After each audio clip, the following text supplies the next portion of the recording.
नमस्कार, आप देख रहे हैं रिपब्लिक का डिजिटल प्लेटफॉर्म। मैं हूं आपके साथ सृष्टि पांडे। बात करेंगे आतंकवाद की।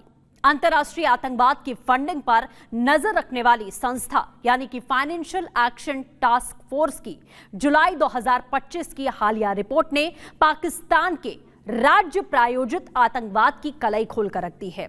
FATF की इस रिपोर्ट से भारत का वो दावा और अधिक मजबूत हो चुका है जिसमें वो पाकिस्तान में सरकार और सेना द्वारा आतंकवादियों को पोषित करने का आरोप लगाता रहा है। FATF ने राज्य प्रायोजित आतंकवाद को पहली बार अंतर्राष्ट्रीय स्तर पर मान्यता देते हुए पाकिस्तान पर सख्त दृष्टि रखी है।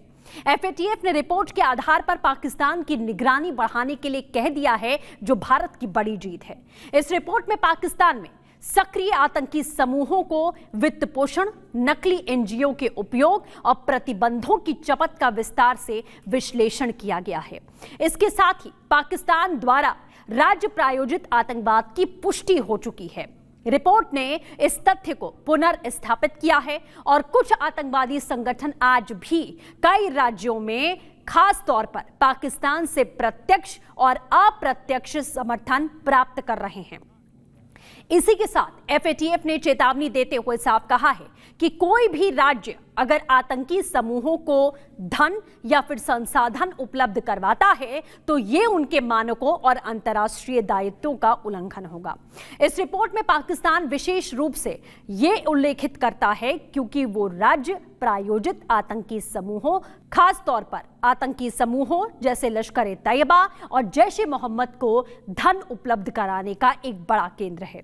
इसी के साथ इस रिपोर्ट में FATF ने भारत के उसी दावे को एक बार फिर से दोहराया है जिसमें वो पाकिस्तान पर राज्य प्रायोजित आतंकवाद का आरोप लंबे अरसे से लगा रहा है और लश्कर जैश जैसे आतंकी संगठनों को पैसे देना, सैन्य प्रशिक्षण देने का भारत दावा करता रहा है।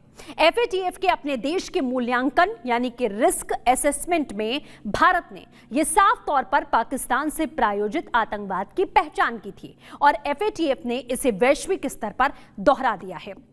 इससे भारत के दावों पर जाहिर मुहर लगी है। पाकिस्तान की इन आतंकी गतिविधियों की पहचान की गई है। पाकिस्तान की सीमा से 2020 के करीब चीन के द्वारा भेजे गए मिसाइल उपकरणों की FATF द्वारा डुअल यूज डिलीवरी के रूप में पहचान कर ली गई है। इसी के साथ अप्रैल 2025 में जम्मू कश्मीर के पहलगाम में हुए आतंकवादी हमले के पीछे पाक अभियान सुनिश्चित करने वाले वित्तीय नेटवर्क का FATF ने हवाला दे दिया है। FATF की रिपोर्ट ये भी बताती है कि भारत पाकिस्तान सीमा से जुड़े समूहों के लिए नकली गैर लाभकारी संगठनों का उपयोग कैसे होता है। अल रशीद ट्रस्ट और अल फुरकान फाउंडेशन जैसे ये समूह परोपकारी प्रॉक्सी रूपों में सक्रिय रहते हैं और आतंकवादी गतिविधियों को छुपाकर आर्थिक सहयोग इन आतंकियों को मुहैया कराते हैं। वहीं JM और LET पूर्वी एशियाई देशों में नकली NPOs की स्थापना करके मानवीय सहायता दान कार्यक्रमों का दुरुपयोग किया जाता है और धन को आतंकवाद संचालन में मोड़ा जाता है, यानी कि उसका साफ इस्तेमाल सिर्फ और सिर्फ आतंकवाद में किया जाता है। रिपोर्ट में यह भी कहा गया है कि कुछ सामान आधारित लेन देन के जरिए आतंकवादियों को संसाधन उपलब्ध कराने की एक रणनीति अपनाई जाती है।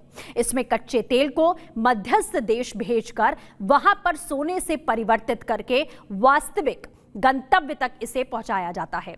ये चलन वैश्विक वित्तीय पारदर्शिता को कमजोर करता है और ये बताता है कि राज्य स्तर पर नीतिगत सहमति हो भी सकती है। FATF ने यह भी कहा है कि ऐसे मामलों से अंतर्राष्ट्रीय शांति और क्षेत्रीय स्थिरता को बड़ा खतरा है। रिपोर्ट यह भी बताती है कि आतंकवादी वित्त पोषण प्रतिबंध पद्धति को कमजोर करता है और FATF द्वारा अपनाए गए डिटेक्ट, डिटर और डिस्रप्ट ढांचे को प्रभावित भी करता है। यह वैश्विक प्रतिबंधों के इर्द गिर्द बना रोजगार शुदा सिस्टमों को अक्षमता को उजागर भी करता है और साथ ही भारत और UN के प्रयासों को सराहा गया है। FATF ने अपनी रिपोर्ट में भारत, संयुक्त राष्ट्र और पश्चिमी देशों की ओर से आतंकवाद के खिलाफ की गई कार्रवाई के लिए उठाए गए कदमों की तारीफ की है। इसमें आंतरिक सुधारों जैसे एंटी मनी लॉन्ड्रिंग और एंटी टेरर फाइनेंसिंग कानून को सराहा गया है। FATF ने कहा है कि स्थायी आतंक फंडिंग नेटवर्क अब भी सक्रिय है। मसूद अजहर और साजिद मीर जैसे आतंकियों पर कार्रवाई न होने से खफा एफएटीएफ ने पाकिस्तान के प्रमुख आतंकवादी जैसे मसूद अजहर, साजिद मीर और हाफिज सईद जैसे आतंकियों पर कोई कार्रवाई या गिरफ्तारी नहीं होने पर नाराजगी जाहिर की है। भारत समेत कई देशों ने एफएटीएफ की रिपोर्ट को आधार मानकर पाकिस्तान को और मजबूत निगरानी में लेने का सुझाव दे दिया है। एफएटीएफ की रिपोर्ट अब वैश्विक रूप से इस बात की अलर्ट पैदा कर रही है कि नकली एनजीओ, टीबीएमएल जैसे चैनलों को बंद करने के लिए वैश्विक सहयोग बहुत जरूरी हो जाता है। यह रिपोर्ट राज्यों से विश्वसनीय और पारदर्शी एएमएल सीएफटी ढांचे को लागू करने के लिए कहती है। यह संघर्ष क्षेत्रीय राजनीतिक स्थिरता और वैश्विक वित्तीय सुरक्षा के दृष्टिकोण से बेहद महत्वपूर्ण है। तो एफएटीएफ की रिपोर्ट के बाद नए नियम लागू होना जाहिर लाजमी है और पूरी दुनिया में पाकिस्तान का पर्दाफाश एक बार फिर से हो गया है और भारत के ही दावों को एफएटीएफ की इस रिपोर्ट में आधार माना गया है। यानी कि पाकिस्तान पूरी दुनिया के सामने अब जो दहशतगर्दी वो फैलाता है वो खुलकर बेनकाब हो चुका है। ऐसी ही तमाम जानकारियों के लिए बने रहिए रिपब्लिक मीडिया के डिजिटल प्लेटफॉर्म।